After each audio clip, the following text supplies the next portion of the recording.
लोकतंत्र की एक व्यवस्था होती है। व्यवस्था कुछ इस तरह से होती है कि जनता वोट डालती है, वोट डालने के बाद अपना विधायक चुनती है और जब विधायक चुन लिए जाते हैं, जिस पार्टी के सबसे ज़्यादा विधायक होते हैं, प्रदेश के राज्यपाल की तरफ से उनको एक न्योता दिया जाता है कि आप आइए, अपना बहुमत सिद्ध करिए, अपनी सरकार बना लीजिए। ऐसे ही साल 2017 की ये बात है, पूरे देश भर में ये बात बहुत ज़्यादा चर्चाओं का विषय बन जाती है। दरअसल देश के 5 राज्यों में चुनाव चल रहे थे, जिसमें उत्तर प्रदेश, उत्तराखंड, पंजाब, गोवा और मणिपुर। गोवा की स्थिति कुछ ऐसी बन जाती है कि वहाँ पर 40 विधानसभाओं में जो इलेक्शन हुआ था, एमएलए चुने गए थे, इसमें कांग्रेस के हिस्से में आते हैं 17 विधायक और साथ ही बीजेपी के हिस्से में आते हैं 13 विधायक। यहाँ प्रदेश के राज्यपाल की ये जिम्मेदारी बनती है कि वो कांग्रेस को न्योता देते कि अपना बहुमत सिद्ध करिए, क्योंकि यहाँ पर मुख्यमंत्री बनाने के लिए, अब सरकार बनाने के लिए 21 विधायकों का एक साथ होना जरूरी था। कांग्रेस के पास 17 विधायक थे, इसलिए 4 विधायकों की कमी पड़ रही थी, 4 विधायक और चाहिए थे। सबसे ज्यादा बड़ा दल अब यही बन के जो उभरा था। तो यहाँ पर राज्यपाल जो होते हैं, जिनका नाम मृदुला सिन्हा होता है, उन्होंने कांग्रेस को आमंत्रित नहीं किया, बल्कि जो बीजेपी के थे उनको ही अवसर दे दिया और मनोहर पर्रिकर को मुख्यमंत्री नियुक्त कर दिया। वो मुख्यमंत्री नियुक्त हो जाते हैं और 14 मार्च 2017 को मुख्यमंत्री पद की शपथ भी ले लेते हैं। साथ ही राज्यपाल की तरफ से ये भी संदेश दिया जाता है कि अगले 15 दिनों में अपना बहुमत साबित करना होगा। यानी कि इतनी बड़ी छूट दे दी गई थी कि अब मौका है आपके पास, आराम से ये सब कर सकते हैं अगले 15 दिनों में। ऐसे ही 2026 में फिर से विधानसभा चुनाव होते हैं और तमिलनाडु प्रदेश के जो विधानसभा चुनाव का परिणाम आता है तो वो चौंकाने वाला था। जो फिल्म में हीरो का रोल अदा करते थे थलापति विजय, उन्होंने अपनी पार्टी बनाई और पार्टी बनाने के बाद जब उन्होंने मैदान में उतरे, उन्होंने की विधायक चुने गए तो 234 विधायकों में से 108 विधायक उनकी ही पार्टी के थे, बाकी उनसे कम थे। उनको न्योता दिया जाना चाहिए था, लेकिन वो बार बार जाकर राज्यपाल के पास पहुंचते हैं, वो बताते हैं कि हम अपनी सरकार बनाना चाहते हैं, जबकि राज्यपाल को ये कहना चाहिए था कि आप आइए, अपनी सरकार बनाइए, अपना बहुमत सिद्ध करिए। बहुमत सिद्ध कर पाते हैं तो ठीक है, नहीं तो नहीं। जब ऐसा कुछ नहीं हो रहा था, जबकि पूरे देश में इसी बात को लेकर चर्चा हो रही थी कि थलापति विजय ही मुख्यमंत्री बनेंगे, अब उनके मुख्यमंत्री बनने पर जो अटकलें बनने लगती हैं, तो उसके बाद फिर एक आवाज़ सोशल मीडिया के माध्यम से बहुत तेजी के साथ चलने लगती है कि थलापति विजय की जो पार्टी है टीवीके, उनके 108 विधायक एक साथ ही इस्तीफा दे देंगे। यदि 108 विधायक एक साथ इस्तीफा दे देते हैं तो ये भी एक हिस्ट्री बन जाएगी, एक इतिहास बन जाएगा। लेकिन उससे पहले ही कुछ ऐसा होता है कि थलापति विजय के मुख्यमंत्री बनने की राह आसान हो जाती है। क्या है ये पूरी कहानी? इस कहानी से जानने और समझने की कोशिश करते हैं। आदाब, नमस्कार, सत श्री अकाल। मैं उस्मान सैफी। 4 मई 2026 को तमिलनाडु प्रदेश की विधानसभा के चुनाव के परिणाम आने वाले थे और जब परिणाम आ रहे थे तो सुबह से ही लोग टीवी के सामने जमे हुए थे, देख रहे थे कि किस पार्टी को कितने वोट मिलने वाले हैं, किस पार्टी को कितने एमएलए मिलने वाले हैं, किस पार्टी की सरकार बनने वाली है। जैसे जैसे दिन निकल रहा था, जैसे जैसे आगे मतगणना बढ़ रही थी, वैसे वैसे विधायकों की संख्या बढ़ती चली जाती है और जो विधायकों की संख्या बढ़ती चली जाती है, टीवीके के हिस्से में आते हैं 108 विधायक, डीएमके के हिस्से में आते हैं 59 विधायक, एआईएडीएमके के हिस्से में आते हैं 47 विधायक, कांग्रेस के हिस्से में आते हैं 5 विधायक, पीएमके के हिस्से में 4 विधायक आते हैं, आईयूएमएल के हिस्से में 2 विधायक आते हैं, वीसी के पार्टी के हिस्से में 2 विधायक आते हैं, सीपीआई के हिस्से में 2, सीपीआईएम के हिस्से में 2, बीजेपी के हिस्से में 1, डीएमडीके के हिस्से में 1 और एएमएमकेएमएनकेजी एक पार्टी होती है, उसके हिस्से में भी 1 विधायक आता है। अब ऐसी स्थिति में जो साउथ की फिल्मों में हीरो का रोल अदा करता हो, जिसका नाम सी जोसेफ विजय हो, जिन्होंने एक के बाद एक कई हिट फिल्में दी, जिन्होंने ऐसे रोल अदा किए फिल्मों के अंदर कि वो बुराई पर जीत हासिल करते थे, वो एक ऐसे हीरो का रोल अदा करते थे जहां गरीबों की मदद क्या करते थे। फिर साल 2024 की बात है, फरवरी का महीना था, उन्होंने अपनी पार्टी बनाई और उस पार्टी का नाम रखा टीवीके, यानी कि तमिलगा वैत्री कज़गम। ये पार्टी जब बनती है तो उसके बाद वो अपना ज़मीन पर उतरते हैं, अपने नेताओं को चुनते हैं और उसके बाद फिर ये काम करना शुरू कर देते हैं। कोई नहीं जानता था, अब तक ऐसा लग रहा था जैसे क्या थलापति विजय ने जो पार्टी बनाई है, क्योंकि उन्हें लोग पसंद करते हैं, चाहते हैं, पूरे देश भर में उनकी फिल्में चलती हैं, तमिलनाडु में खासकर उनकी चाहने वालों की संख्या बहुत ज़्यादा थी, तो किसी को ये उम्मीद नहीं थी कि वो 108 विधायक लेकर आएंगे, चुन लिए जाएंगे। अब यहाँ ऐसी स्थिति में वो 6 मई 2026 की बात है, थलापति विजय सीधे पहुंच जाते हैं राज्यपाल जी के पास। राज्यपाल जी के पास जाने के बाद वो बताते हैं कि साहब हम अपनी सरकार बनाना चाहते हैं, क्योंकि इस सोशल मीडिया के अलग अलग प्लेटफॉर्म पर हर जगह बस इसी बात की चर्चा होने लगती है। ये भी मीडिया में दावा किया जाने लगता है कि मोदी से ज़्यादा उस दिन चर्चा किसी की थी तो थलापति विजय की थी। अब थलापति विजय को मुख्यमंत्री बनने से कोई रोक नहीं सकता। सबके सब खुशियां मना रहे थे। तमिलनाडु प्रदेश ही नहीं बल्कि भारत के हर एक हिस्से में, हर एक प्रदेश में जहाँ जहाँ उनके चाहने वाले थे, जहाँ जहाँ उनको उनकी फिल्में देखने वाले थे, वो सभी खुश हो रहे थे कि देखो तमिलनाडु प्रदेश को एक हीरो मिल गया है, हीरो ही अब मुख्यमंत्री बन जाएगा। लेकिन ऐसा होता नहीं है और उनको यहाँ पर मौका जब मिलता नहीं है, 6 तारीख को जाते हैं तो राज्यपाल ये कह देते हैं कि आप अपना बहुमत सिद्ध कर दीजिए। यानी कि उनके पास जो विधायक हैं वो 108 हैं। हालांकि उन्होंने 2 विधानसभा सीटों से इलेक्शन लड़ा था। एक विधानसभा पेरम्बूर विधानसभा होती है, साथ ही दूसरी होती है तिरुचिरापल्ली। लेकिन दोनों ही विधानसभा से ये जब विधायक चुन लिए जाते हैं तो उन्हें एक विधानसभा से माना जाएगा, दूसरे से नहीं माना जाएगा, क्योंकि मुख्यमंत्री बनने के बाद अगले 14 दिन में उस एक विधानसभा से उन्हें इस्तीफा देना ही पड़ेगा। जब राज्यपाल के पास जाते हैं तो उनके पास 118 विधायक होने चाहिए। 118 विधायक होंगे तो वो अपनी सरकार बना सकते हैं। हालांकि उनको आमंत्रित करना चाहिए था, उनको एक फ्लोर टेस्ट देना चाहिए था, इनको मौका मिलता तो शायद ये सब काम कर देते, लेकिन उनको फिर मौका मिलता नहीं है। अब ऐसी स्थिति में यहाँ तमाम तरह की अटकलें लगनी शुरू हो जाती हैं। लेकिन मैदान में आ जाती है कांग्रेस थलापति विजय से कहती है कि हम तुम्हें समर्थन देने के लिए तैयार हैं, तुम्हें बिल्कुल टेंशन लेने की, बिल्कुल चिंता करने की ज़रूरत नहीं है, लेकिन हमारी कुछ शर्तें हैं, हम तुम्हें समर्थन जो देंगे। उनकी पहली शर्त यह होती है कि सांप्रदायिक ताकतों से दूर रहना है। यानी कि हिंदू, मुस्लिम, सिख, ईसाई जितने भी यहाँ पर जाति धर्म हैं, सभी धर्मों को लेकर एक साथ लेकर चलोगे तो हम तुम्हारे साथ खड़े हैं, नहीं तो नहीं खड़े हैं। दूसरी शर्त होती है कि सत्ता में भागीदारी। ऐसा बताया जाता है, मीडिया रिपोर्ट में आता है, कम से कम 5 विधायक जो हम तुम्हें दे रहे हैं तो 2 तो हमारे मंत्री होने ही चाहिए। तीसरी शर्त होती है दीर्घकालीन गठबंधन। यानी कि ये गठबंधन जो होगा वो अभी नहीं है शॉर्ट की आप सिर्फ मुख्यमंत्री बन जाओगे, हम तुम्हारे साथ खड़े हैं। आपको भी हमारा साथ लंबे समय तक देना पड़ेगा। आपको स्थानीय निकाय चुनाव जो होंगे उसमें भी आप हमारे साथ खड़े होंगे।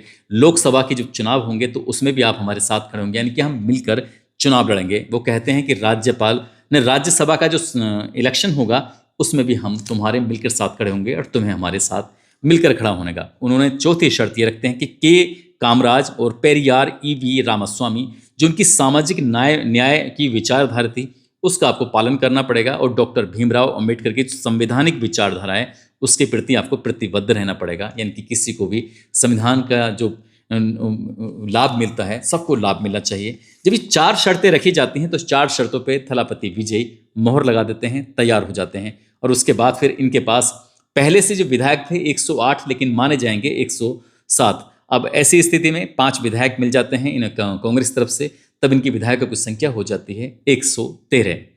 अब 113 हो जाती है तो आगे इनकी कहानी बढ़ने लगती है। जैसे ही ये पता चलता है और अन्य पार्टियों को कि थलापति विजय के हिस्से में कांग्रेस आ गई है, अन्य पार्टियां जो छोटे दल हैं वो भी हिस्से में आ सकते हैं, तो सरकार बनाने से इन्हें कोई नहीं रोक सकता। ऐसी स्थिति में अब तक जो तमिलनाडु प्रदेश पर राज करती रही हैं वो 2 पार्टियां राज करती रही हैं।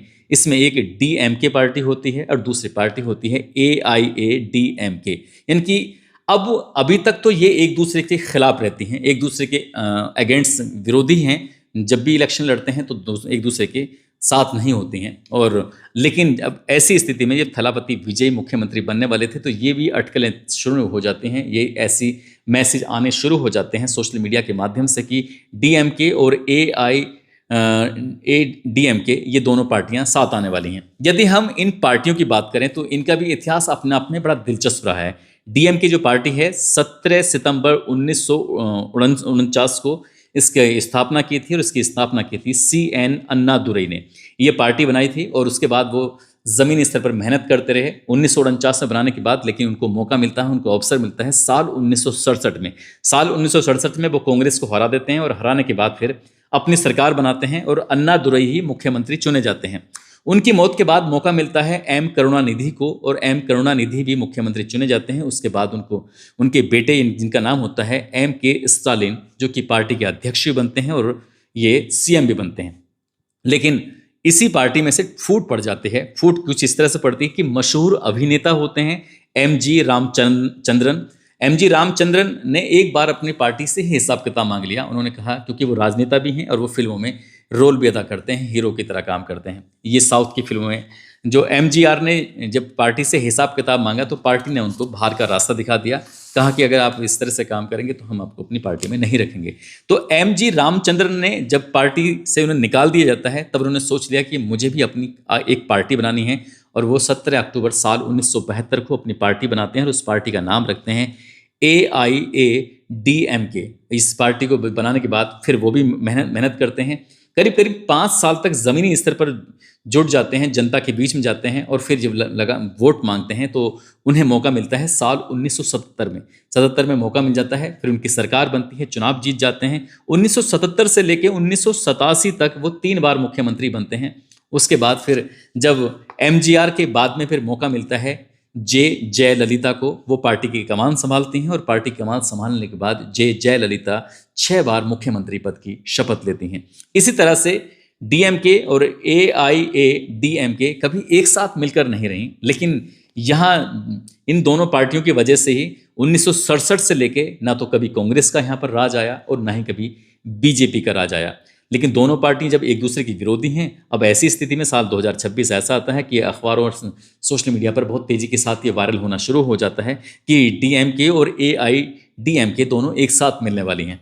तभी जो थलापति विजय होते हैं उन्होंने साफ साफ ऐलान कर दिया था, हालांकि ये उन्होंने सीधे तौर पर ऐलान नहीं किया, लेकिन ये मीडिया में इस तरह से खबरें आनी शुरू हो जाती हैं कि जो उनके 108 विधायक हैं वो एक साथ ही सामूहिक रूप से अपनी पार्टी से, यानी कि इस विधायक पद से इस्तीफा दे देंगे। अगर ऐसी स्थिति में अगर वो एक साथ सामूहिक रूप से इस्तीफा दे देते हैं तो ये एक इतिहास बन जाएगा, एक हिस्ट्री बन जाएगी। वैसे ही तमिलनाडु ही नहीं बल्कि पूरे देश भर में अलग अलग हिस्सों में अब थलापति विजय की जय जयकार भी हो रही है, उनको लोग प्यार भी कर रहे हैं, वो लोग चाहते भी हैं कि थलापति विजय ही मुख्यमंत्री बने। अब ये गुस्से में आकर या फिर किसी कारण व्यवस्था को देखते हुए अगर ये अपने पदों से इस्तीफा दे देते हैं तो फिर से री इलेक्शन हो जाएगा। अगर री इलेक्शन हो जाएगा तो ये स्थिति फिर री इलेक्शन ये दोबारा चुनाव में नहीं होगी, बल्कि ये स्थिति और भी ज़्यादा अच्छी हो सकती है। अभी तो उनको 108 विधायक मिले हैं, हो सकता है कि अगर री इलेक्शन अभी जल्दी में ही करा दिया जाए तो ये संख्या फिर 118 नहीं बल्कि उससे भी कहीं ज़्यादा हो सकती है, क्योंकि जैसे ही थलापति विजय का नाम सामने आता है तो जनता में एक उत्साह देखने को मिलता है। जो उन्होंने वादे किए हैं वो वादे भी अपना आप में बहुत ही शानदार होते हैं। लेकिन जो राज्यपाल होते हैं तमिलनाडु प्रदेश के, राजेंद्रन अर्लेकर, उन्होंने उनको न्योता नहीं दिया, जबकि वो एक बार नहीं, 2 बार नहीं बल्कि 3 बार उनके पास जाते हैं। हालांकि तीसरी बार में बताया जाता है कि उन्होंने ये बहुमत जो उनका जादुई आंकड़ा था बहुमत का, वो उसके बिल्कुल करीब पहुंच चुके थे। लेकिन अगर हम राजेंद्र अर्लेकर की हम बात करें जो राज्यपाल हैं वहाँ के, तो इनका जन्म होता है 23 अप्रैल साल 1954 को पणजी गोवा के अंदर। ये बचपन से ही आरएसएस से जुड़े हुए थे, और आरएसएस से जुड़े होने के बाद ही साल 1989 में ये बीजेपी में आ जाते हैं। और जैसे ही बीजेपी में आते हैं तो उसके बाद साल 2002 में ये एमएलए चुने जाते हैं, यानी कि गोवा विधानसभा के सदस्य ये बन जाते हैं। साल 2012 में ही इनको फिर से मौका मिलता है, ये फिर से गोवा विधानसभा के सदस्य बन जाते हैं, चुने जाते हैं, और फिर ये वन, पर्यावरण और पंचायती राज मंत्री बन जाते हैं। इसके बाद साल 2012 से 2015 तक गोवा के विधानसभा के अध्यक्ष भी चुने जाते हैं। उसके बाद फिर इनका जो नाता था, रिश्ता था, ये पार्टी से रहते तो हैं जुड़े हुए, लेकिन अलग इसलिए हो जाते हैं क्योंकि सीधे तौर पर जुड़ नहीं सकते, क्योंकि उनको अब राज्यपाल चुना जाना था। राज्यपाल चुना नहीं जाना था बल्कि राज्यपाल नियुक्त होना था। संवैधानिक पद, ये एक संवैधानिक पद होता है, इसका चुनाव नहीं होता बल्कि राष्ट्रपति इसको नियुक्त करती हैं, और राष्ट्रपति नियुक्त तब करती हैं जब केंद्रीय मंत्री परिषद की तरफ से कुछ नाम दिए जाते हैं। उन्हीं नामों में से ही एक नाम को चुनाव होता है, और उसके बाद फिर चुनाव नहीं बल्कि नियुक्त किया जाता है। मैं बार बार चुनाव बोल रहा हूँ, ये आप इसे नियुक्त ही समझें। तो पहले वो बिहार के राज्यपाल बिहार ने हिमाचल प्रदेश के राज्यपाल बनते हैं साल 2021 से 2023 तक, फिर बिहार के राज्यपाल बनते हैं 2023 से 2025 तक, फिर तमिलनाडु प्रदेश के राज्यपाल बनते हैं जनवरी 2025 से अब तक। अब ऐसी स्थिति में जब टीवीके का नाम बार बार सामने आ रहा है, तो टीवीके के फिलहाल जो विधायक हैं वो 108 हैं, लेकिन 108 नहीं गिने जाएंगे, 107 गिने जाएंगे, क्योंकि जो विजय थलापति हैं उन्होंने 2 जगह से इलेक्शन लड़ा था, उनको एक जगह से ही विधायक माना जाएगा, क्योंकि लगभग 14 दिन के बाद उनको एक जगह से इस्तीफा देना ही पड़ेगा। अब होते हैं 5 विधायक अगर कांग्रेस के लगा ली जाएँ तो 112 विधायक हो जाते हैं। अब वामपंथी दलों ने भी इस बात को देखते हुए अपना समर्थन देने की घोषणा कर दी। उनके 2-2 विधायक हैं, अब जो 2-2 विधायकों को भी शामिल कर दिया जाए तो फिर ये विधायकों की संख्या हो जाती है 116। और जैसे ही वामपंथी पार्टियों ने अपना समर्थन देने का ऐलान किया, वो भी बिना किसी शर्त के तब VC के जो पार्टी होती है वो भी वामपंथी के साथ जाने की बात कर जाती है और ऐसी स्थिति में इनकी फिर संख्या हो जाती है 118, यानी कि विजय थलापति के अब 118 ये विधायक हो जाएंगे और जब 118 विधायक हो जाएंगे तो उन्हें फिर मुख्यमंत्री बनने से कोई रोक नहीं सकता। हालांकि उनके मुख्यमंत्री बन जाते, उनकी शपथ पहले ही हो जाती यदि राज्यपाल ने उनके प्रति अगर वैसा ही व्यवहार किया होता, सही व्यवहार, ऐसा मीडिया रिपोर्ट में, क्योंकि वहीं से ही कहीं ना कहीं वो एक ही बात कहते थे कि अपना बहुमत सिद्ध कर दीजिए, साबित कर दीजिए, उसके बाद अपनी सरकार बना लीजिए। अब ऐसा बिल्कुल साफ साफ लग रहा है देखने के बाद कि थलापति विजय को मुख्यमंत्री बनने से कोई रोक नहीं सकता और मुख्यमंत्री अगर नहीं बने तो जाहिर सी बात है जिस तरह की बातें चल रही हैं कि वो अपने MLA पद से न केवल खुद बल्कि उनके 108 विधायक सब के सब इस्तीफा दे देंगे। इस्तीफा दे दिया तो फिर से चुनाव होगा, फिर से चुनाव हो गया तो फिर तमिलनाडु की स्थिति जो आज है वो ये नहीं होगी, बल्कि इससे बेहतर स्थिति में शायद विजय थलापति आ जाएंगे। दोस्तों, इस पूरे घटनाक्रम को, इस पूरी बात को सुनाने का उद्देश्य किसी को परेशान करना नहीं है, किसी का दिल दुखाना नहीं है, बल्कि आपको जागरूक करना है, आपको सचेत करना है। और जाते जाते साजिद अली हैं, आज इनका जन्मदिन है। साजिद अली को जन्मदिन की ढेरों सारी शुभकामनाएं, बहुत बहुत मुबारकबाद। आप सब लोग अपना ख्याल रखें, सुरक्षित रहें। जय हिंद, जय भारत।